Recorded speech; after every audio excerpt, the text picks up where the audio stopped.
name's Kerry and welcome to another episode of Bearded Mixology.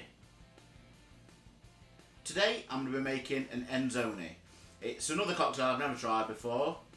Might be quite an interesting one because I'm being reunited with my mortal enemy Campari again. The thing is, if you've seen my videos before, you'll have seen the Negroni episode. Didn't like it, don't like Campari, horrible. But then I made a tiki cocktail called a Jungle Bird that also had Campari in, which was delicious. So, best 2 out of 3. This is the make or break whether I like Campari or not, or whether I'm going to use it. I'm doing this one because I've seen on the internet it's got a really high reputation. This cocktail is supposed to be delicious, and it's just an excuse to try and get the Campari used up. So, the Enzoni, let's give it a go. So the first ingredient, one that I've never used in a cocktail before, one that I think will help the Campari a bit, and that's grapes. Now, the recipe says to use 5 to 7 grapes. These, look at the fucking size of them, sorry I swore. Look at the size of them. They're as big as my head, so I don't think I'm going to need to use that many. I'm probably going to go for 4. So, in fact, I'm going to have to cut them in half, because my muddling stick, I don't think it'll hack it, I don't think it'll manage. So, we'll go for 4 of these planet-sized mutant grapes. 3, 4. Then get your muddling stick, I've got this one here, and just give them a good old squash. Get the juice out of them. You can use red grapes as well, I believe, but the original recipe appears to call for green grapes. The juice is always, mostly the same colour anyway. The red that you get from red grapes is in the skin. So, there we go. Nice and muddled down. Grapes. Next up is lemon juice.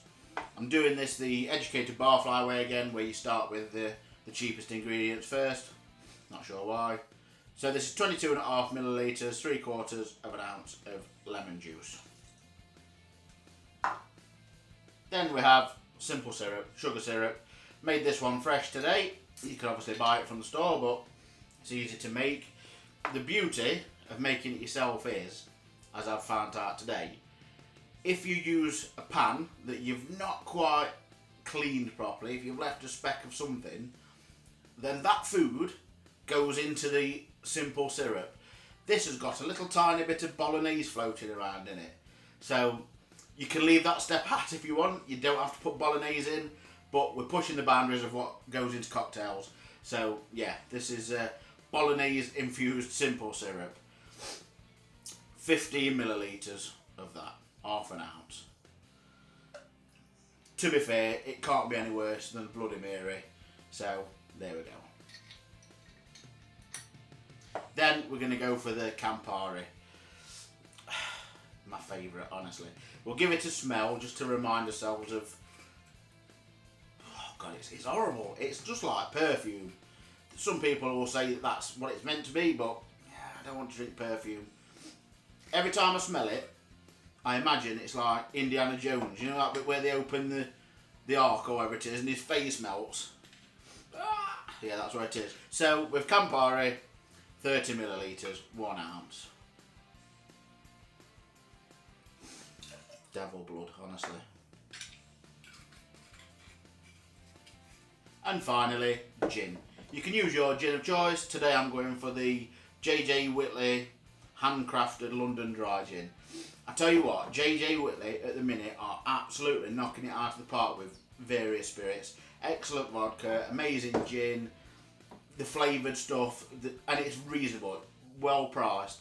So yeah, I would recommend anything that's got J.J. Whitley on it at the minute, get it bought because you won't be disappointed. So with that one, again, 1 ounce, 30 millilitres of gin.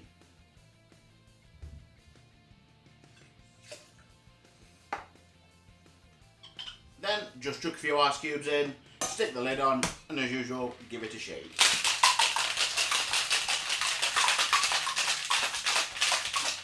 Then to serve, you want an old-fashioned glass, like a double old-fashioned glass, and some big chunks of ice, or one, even better, one big chunk of ice. I've got neither of those things, so we're having to make do. But never mind. So, double straining to get the bits of grape. We don't want grape skin in there, I don't think. Let's strain it over.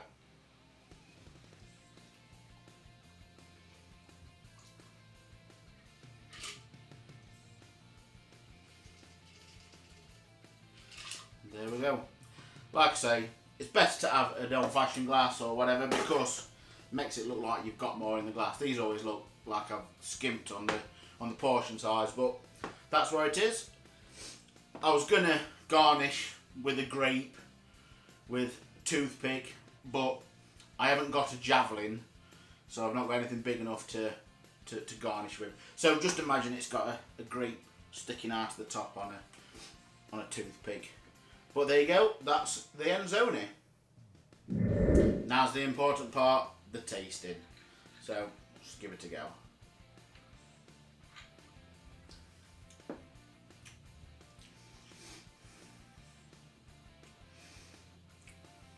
it's got loads of Campari in it.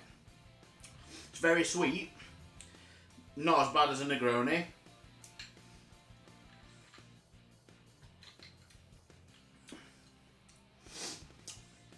Not sure I'm getting a lot of grape out of it.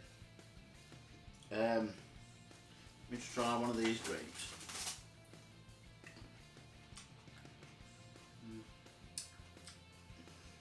Yeah, they don't taste as much, to be honest with you. Maybe that's why. Bigger isn't always better. I'd like to try that with some of them candy floss grapes that you can get. They're amazing. So maybe I'll have a go with that. It's not terrible. If you like Campari, it's probably amazing. Yeah, there's enough sweetness in it. I could drink it. I could definitely drink it. Maybe you could, I don't know, to make another drink, but put Aperol or something in instead of Campari if that's just too bitter for you.